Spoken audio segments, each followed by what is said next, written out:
Welcome to a Roboflow training movie. In this training movie, I will show you an example of a workflow that allows you to find duplicates and either report on it or remove them. If I created a hot collection workflow, and of course the very first part of a hot collection workflow is the query. In this example, I'm going to test all the records of a catalog, and I'm just doing ID bigger than 0.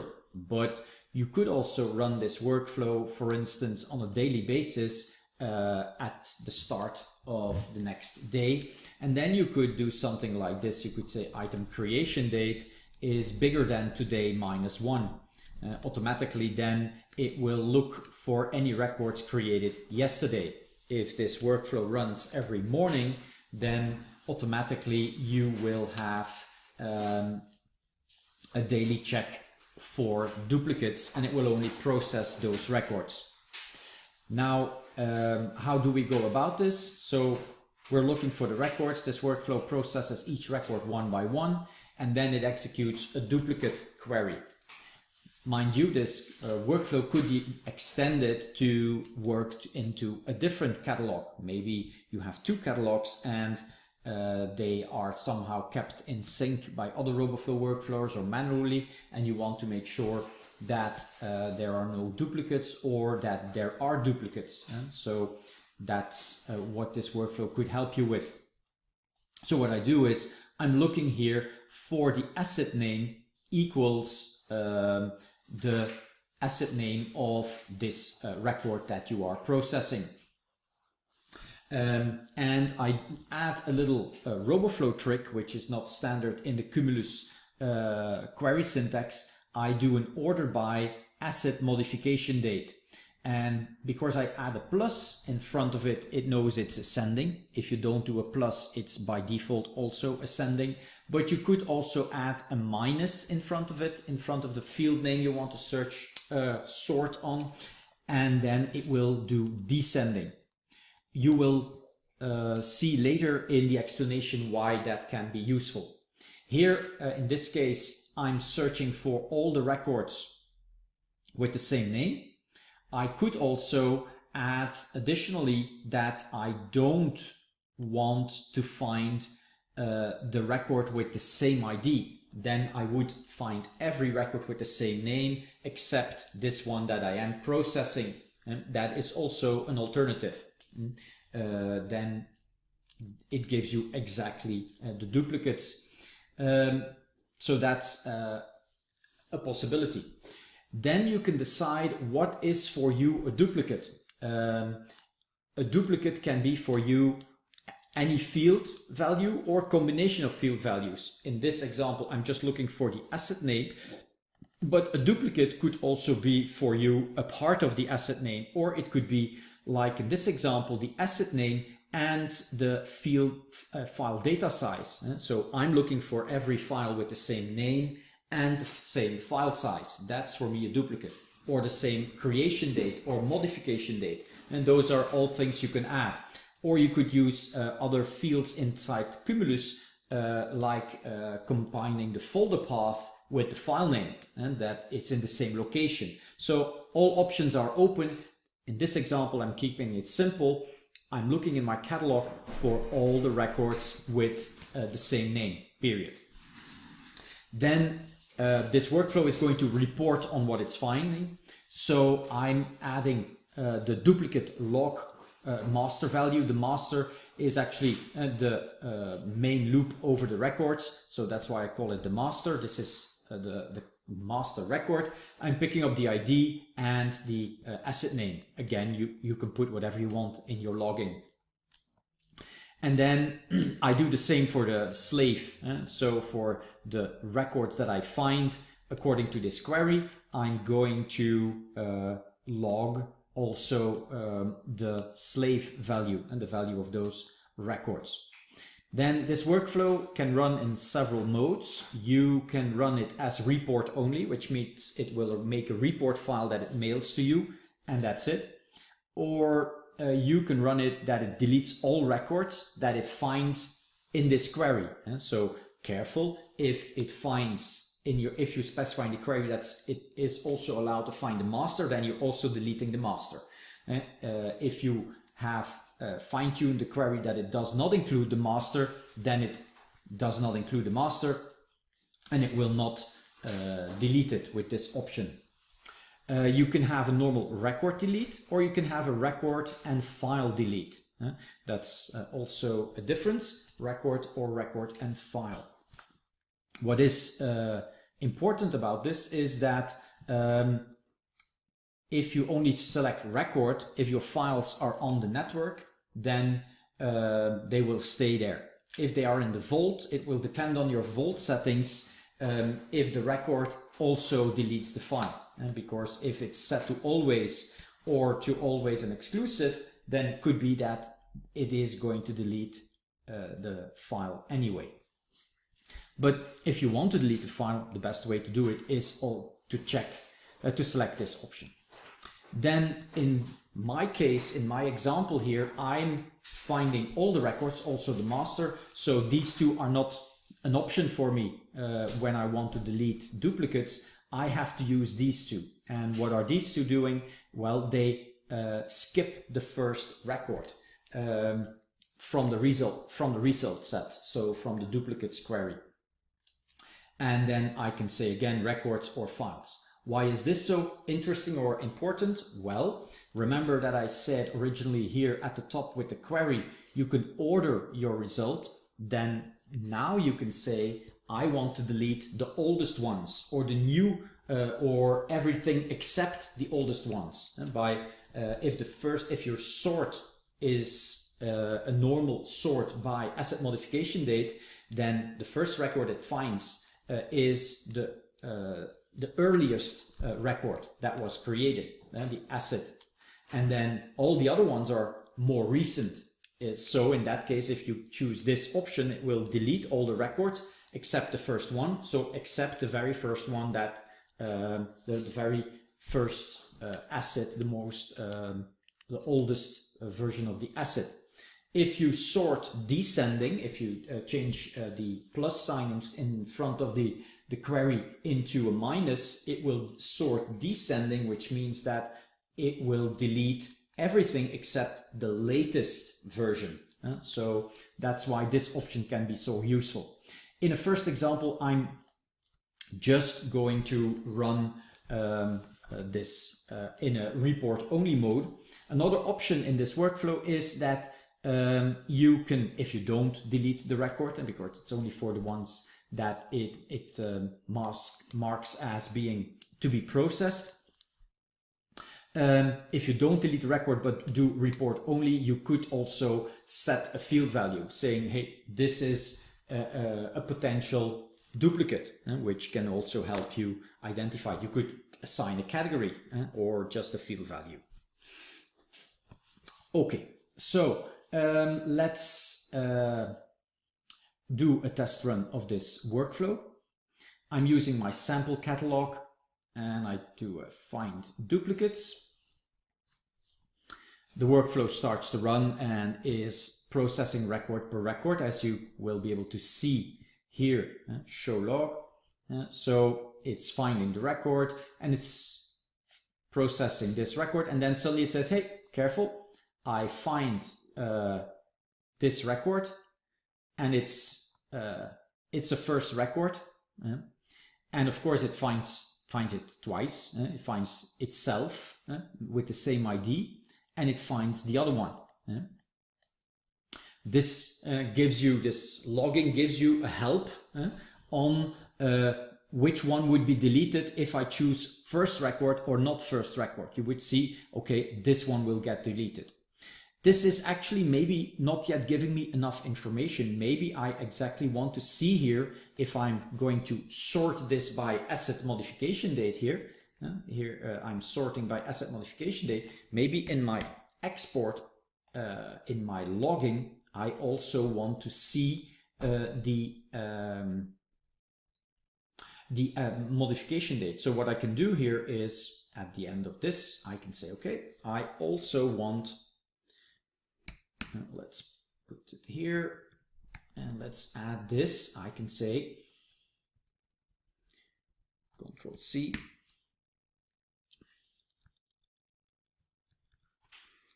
Control V, and so and then I'm picking up this value, Control X, and Control V.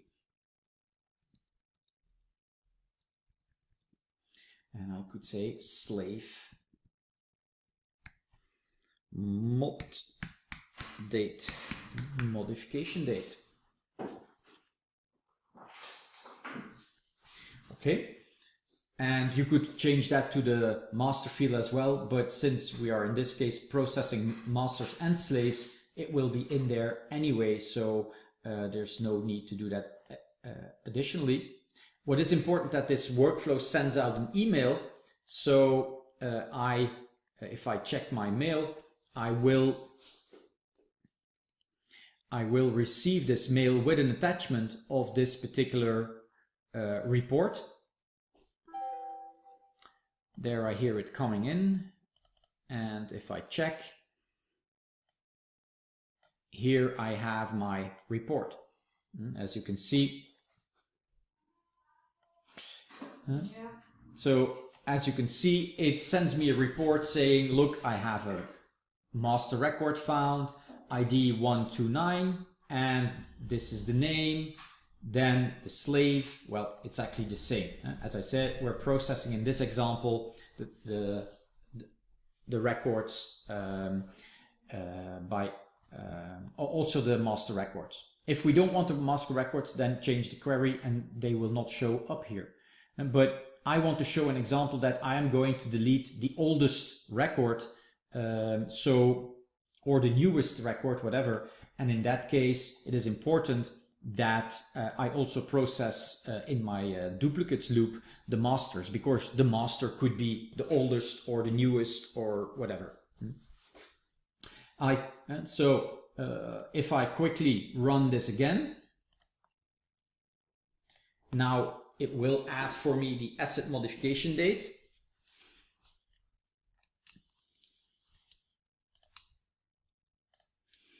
So you see here that slave modification date, hop, and of course this was a simple copy of the record, and so it is having exactly the same value, so there is not much difference. But I'm now going to enable the functionality in this workflow that it should delete.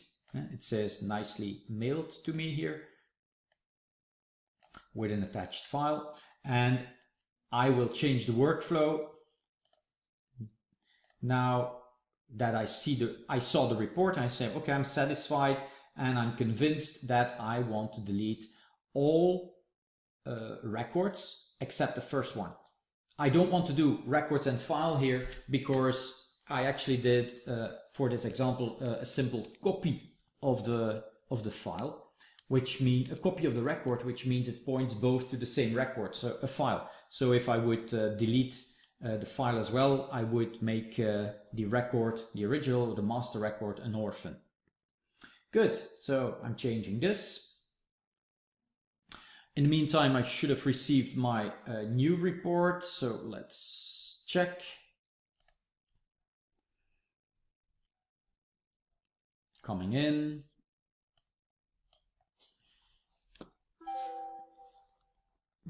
There it is.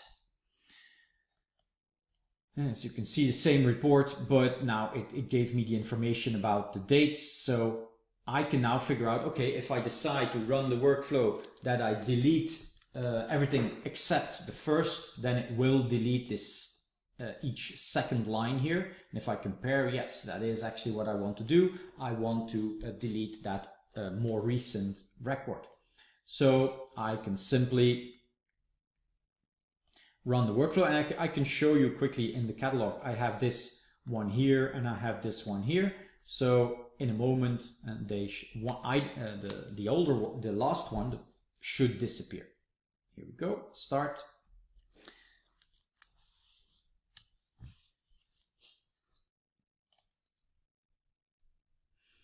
If we do a show log, it says first record ignored. It's not going to touch it. And then it says here record deleted. So it has deleted the record. Here at the end, you can see that it tries to get to that record, which was the record with ID 2285. And you can see this was the record with ID 285, but it's been deleted. So the process says, okay, I'm skipping this because this record no longer exists. So, and again, I get an email. So you get a report telling you once again that this particular workflow has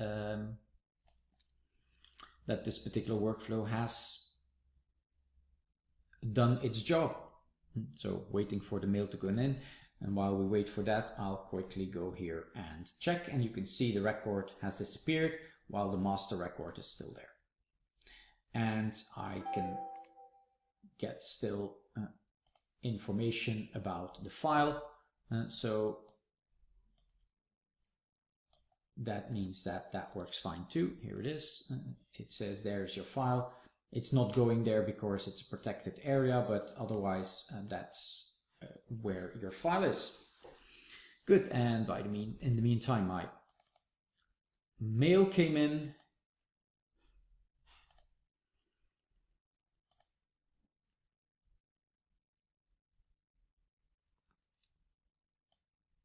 It's still loading.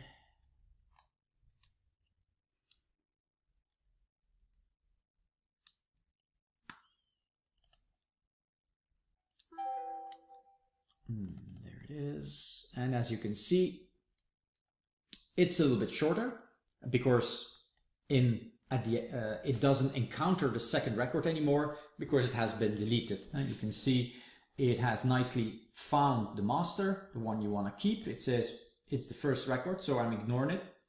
And then you get the result. So this was a nice, simple example of how Roboflow can help you maintain, clean your catalog from any duplicates. As I said, you can either just report or take action. You can also set field value if necessary. Oh, I'm in the... So one parameter that, or two parameters that I did not yet explain is you can define what the report file is, and the reason why it is mailing it is because I decided here to mail it, but it's not mandatory, and because I added here this particular part to the mail. And so in my workflow, I'm creating that text file. I stored the path to that text file under an internal variable called path of export.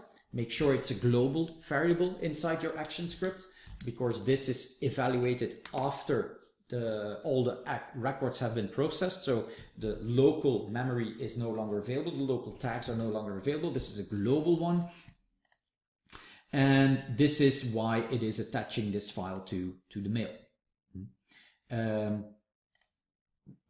Another parameter here is important because we are including the master record in the result set.